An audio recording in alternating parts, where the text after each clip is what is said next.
find it. Don't rule out schools on the basis of cost. If you really want an education, there's one out there for you. At least 50 elite schools, including Harvard, have programs that limit or entirely eliminate loans, even for families that earn more than $100,000, even up to $180,000 a year. So private schools aren't out of reach, and sometimes if you use these programs, it's cheaper than going to a state college. And as I've demonstrated, savings aren't going to keep you from getting help because of your family's size, your income, assets, all of that factored in. You don't have to take a loan also. This is another myth. Just because you applied for it. Oh, I applied for it and I got it. I guess I have to take it. I can't say no now that Aunt Josie is giving me $10,000. Don't take it if you don't need it. Working doesn't help your chance for academic success if you keep the work hours reasonable. This goes to the students among us. Or related to your career goal. In fact, it can really help you because sometimes you can work, you can get an internship, you end up with a job. Here's a myth. I love this one. My parents will have to sell my home to pay for college. No.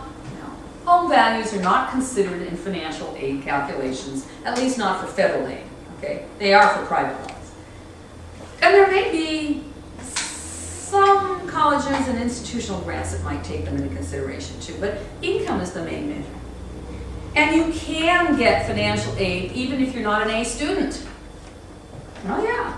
Scholarships are based on merit. They tend to like people with high grade point averages. But there are a lot of financial aid is based on need. So if you're not an A student, don't say, well, I can't go to college because I only got B's. That's a cop-out. Sure you can. Don't be discouraged. Don't give up. You know, curiosity and education can deepen our intelligence into wisdom. It can turn skills into expertise. It can turn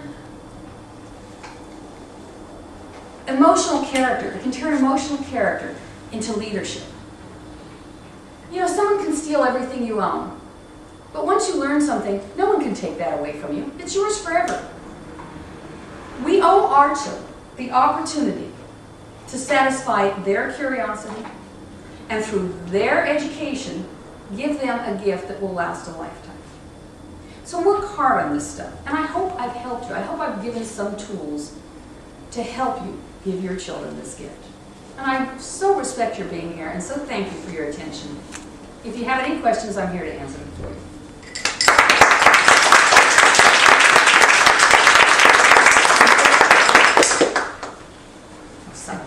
What high school did you go to? Lowell. Oh, and I'm a graduate of USF. Really? Oh, so your alma mater, huh? Yeah. So you are putting the seed back. I Yeah. see that.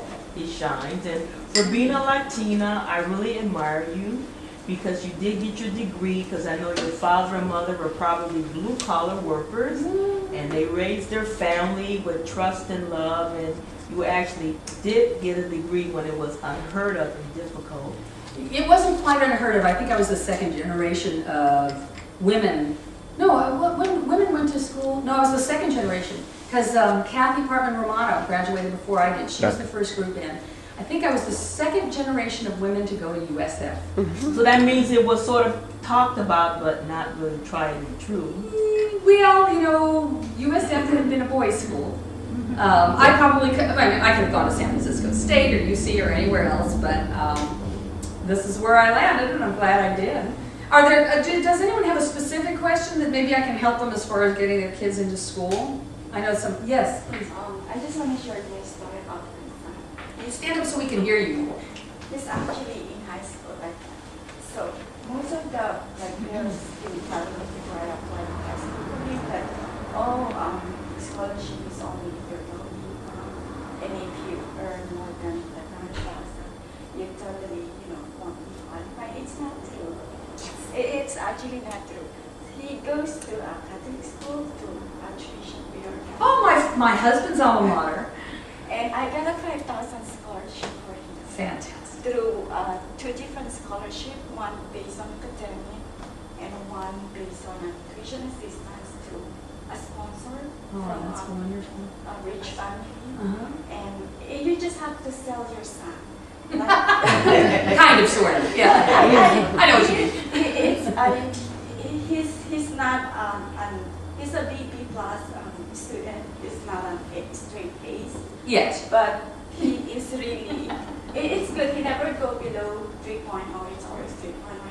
And like, Well, that's fantastic. I mean, so there you have it. You don't have to be, you know, in the direst of poverty. If, you know, with two people working in San Francisco, it's likely you would make close to $100,000. You know, if each of you make $50,000. And you can't live on just $50,000, you can live on $100,000, but you can't send someone to a say private maybe my school. second son who is Catholic school, Yeah. I got at least $500. You see? So I'm- it's a big help. Thank you. I mean, okay, proof, that's the testimonial. Hallelujah! We got the testimonial. This is great, yes. I have junior, I'm senior now almost, in artificial amazing, he knows what he wants. Good. He's very determined. Nursing school. How do I start to look for school? For nursing school? Well, I mean, that's a slam dunk for me. But there are two ways of going about that. I can tell you that USF has, and I'm not doing this just because it's USF. That's his counselor told him. Oh, no, it We really cannot is. afford it USF. Oh, but you haven't, have you looked into it? Yeah. Then all of this was here to make him look into going